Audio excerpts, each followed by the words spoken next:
জুয়া প্রতিরোধের কথা বলে সরকারের সমালোচনা করছে এমন কোন ওয়েবসাইট, এমন কোন নিউজ পোর্টাল, এমন কোন ফেসবুক অ্যাকাউন্ট সেগুলোকে ব্লক করে দেওয়া হতে পারে। মাননীয় স্পিকার, আপনাকে ধন্যবাদ। জুয়া প্রতিরোধ আইন বা বিল যেটা এখানে নিয়ে আসা হয়েছে সেটার বাহ্যিক উদ্দেশ্য অত্যন্ত ভালো।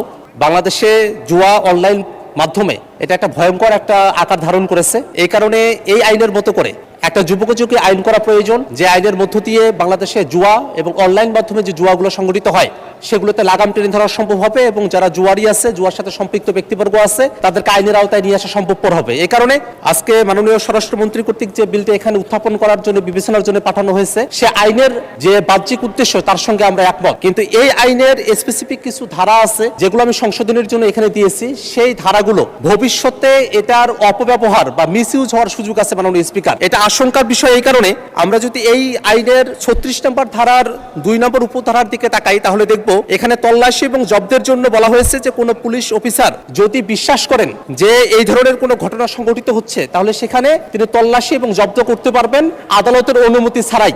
এই জায়গাটাতেই আমাদের একটা আশঙ্কার জায়গা মাননীয় স্পিকার। যদি কোনো একটা কর্তৃপক্ষকে আদালতের অনুমতি ছাড়াই এই ধরনের সুযোগ দেওয়া হয়, সরকার হয়তো মিসইউজ করতে চায় না, কিন্তু সেই কর্তৃপক্ষ যদি আইনটাকে মিসইউজ করতে চায়, তাহলে নাগরিকদের যে অধিকার সেটা খর্ব হতে পারে মাননীয় স্পিকার। এই আইনের 37 নম্বর ধারা এবং 38 নম্বর যে ধারা, সেখানে জুয়ার স্থান সিলগালা করা, বন্ধ করা এবং website, app, server, domain, IP address এগুলোকে ব্লক করার কথা বলা হয়েছে মাননীয় স্পিকার। এই দুইটা জায়গাতেও একইভাবে আদালতের অনুমতির উপরে নির্ভর না রেখে কোনো একটা কর্তৃপক্ষ তারা চাইলেই কোনো একটা অ্যাপ, কোনো একটা ডোমেইন, কোনো একটা সার্ভার সেটাকে তারা ব্লক করে দিতে পারবেন। এই ধরনের ক্ষমতা এখানে দেওয়া হয়েছে মাননীয় স্পিকার। যদি এই ধরনের অনুমতি কোর্টের কাছ থেকে না নিয়ে এসে কোনো একটা কর্তৃপক্ষই যদি এটা করে ফেলে, সেক্ষেত্রে যেই ভুক্তভোগী ব্যক্তিরা আছেন তারা অনেক সময় তাদের আত্মপক্ষ সমর্থনের সুযোগও পাবেন না। সেক্ষেত্রে এমনও হতে পারে যে জুয়ার কথা বলে, জুয়া প্রতিরোধের কথা বলে সরকারের সমালোচনা করছে এমন কোন ওয়েবসাইট, এমন কোন নিউজ পোর্টাল, এমন কোন ফেসবুক অ্যাকাউন্ট সেগুলোকে ব্লক করে দেওয়া হতে পারে এবং সেখানে কোনো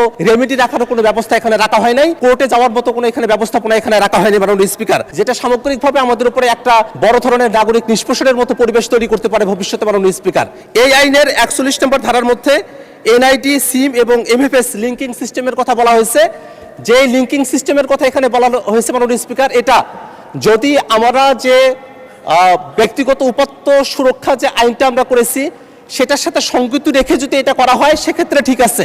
কিন্তু যদি সিম কার্ড এবং এইখানে এমএফএস লিঙ্কিং এর মতো যে ব্যবস্থাপনার কথা বলা হয়েছে, এটা যদি অবারিত করে রাখা হয়, এখন যেভাবে এই আইনের 41 ধারায় অবারিত করা হয়েছে, তাতে করে অনেক সময় নিরপরাধ কোনো ব্যক্তি তাদের এই ব্যক্তিগত তথ্য উপাত্ত যেগুলো আছে সেগুলো হুমকির মুখে পড়তে পারে, সেগুলো যে কোনো সময় যে কোনো জায়গায় প্রকাশিত হয়ে যেতে পারে মাননীয় স্পিকার। এই কারণে মাননীয় স্পিকার, আমরা একটা আশঙ্কার কথা জানি। যখন শেখ হাসিনা সরকার ডিজিটাল সিকিউরিটি অ্যাক্ট এই আইনটা যখন পাশ করেছিল, তারা বলেছিল যে এটা ভালো, যে অনলাইন মাধ্যমে অপরাধগুলো হচ্ছে সেগুলোকে নিরোধ করার জন্য সেই আইনটা করা হয়েছিল, বলা হয়েছিল। কিন্তু পরবর্তীতে দেখা গেল ডিজিটাল সিকিউরিটি অ্যাক্টের মধ্য দিয়ে নিরপরাধ যারা রাজনৈতিকভাবে বিরুদ্ধ মতের ছিল তাদেরকে জেলখানায় নিয়ে যাওয়া হয়েছিল এবং তাদেরকে মাসের পর মাস জেলখানায় তাদেরকে পচিয়ে মারা হয়েছিল। আমরা জানি সে সময়টাতে একজন কিন্তু জেলখানার ভিতরে মারাও গিয়েছিলেন এই ডিজিটাল সিকিউরিটি অ্যাক্টে জেলখানায় যাওয়ার পরে। আমরা এই কারণে সরকারের কাছে আহ্বান জানাবো, জুয়া প্রতিরোধ করার জন্য আমাদের একটা যুগোপযোগী আইন দরকার আছে। এই আইনটাই আমরা করতে পারি, কিন্তু এটা জনমত যাচাইয়ের জন্য প্রেরণ করে যেসব সংশোধনী প্রয়োজন রয়েছে, খুবই মাইনর কিছু সংশোধনী, কিন্তু সেগুলো মানবাধিকারের জন্য খুবই গুরুত্বপূর্ণ, সেগুলোকে যাচাই করে এসে তারপরে এই আইনটি পাশ করা হোক মাননীয় স্পিকার।